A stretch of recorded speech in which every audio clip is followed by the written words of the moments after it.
Combien serait-il pour soutenir le candidat à la présidentielle Éric Zemmour jeudi à Thaon-les-Vosges? Eh bien, une soixantaine de personnes, venues parfois avec les drapeaux que certains ont agités lors du dernier meeting au Trocadéro, à l'image de l'élu d'opposition tahonnais Stéphane Péry, qui en ressort galvanisé et ne regrette pas d'avoir quitté le Rassemblement national pour le parti Reconquête. Avec quelques personnes, 5-6 personnes, nous avions été la foire à pousser, où Marine Le Pen était en train de faire sa campagne.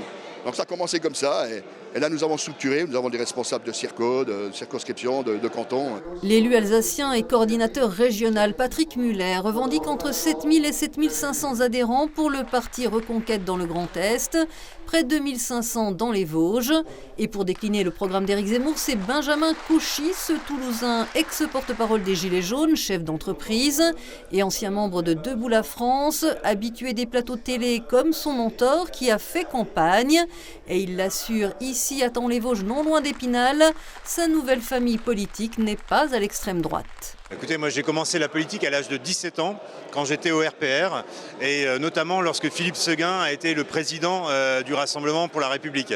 Donc mon histoire politique n'a pas commencé sur un rond-point le 17 novembre 2018, mais ça fait déjà 25 ans que je vis avec la Croix de Lorraine. Des valeurs gaullistes pour glaner qui sait des voix chez les électeurs LR de Valérie Pécresse, mais il faut aussi chasser sur les terres populaires et sociales de Marine Le Pen et de Jean-Luc Mélenchon, avec un thème, le pouvoir d'achat. Lorsque j'entends Jean-Luc Mélenchon qui veut le SMIC à 1 400 €, le SMIC est à 1 269 € aujourd'hui. Et en baissant la CSG, Éric Zemmour va rendre 105 € aux Français. Donc on arrive également à 1 400 €. Donc Jean-Luc Mélenchon fait du marketing, nous on fait vivre les gens. Voilà quel est l'objectif. Et puis la deuxième chose, et ça je pense que les Vosgiens sont sensibles, c'est la suppression du permis à points.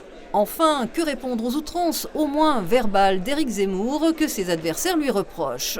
Oui, alors bon, j'ai plutôt envie de vous parler des outrances d'Emmanuel Macron, quand on éborgne des Français, lorsque l'on méprise les Français, lorsque l'on dit à des Français qu'il faut simplement traverser la rue.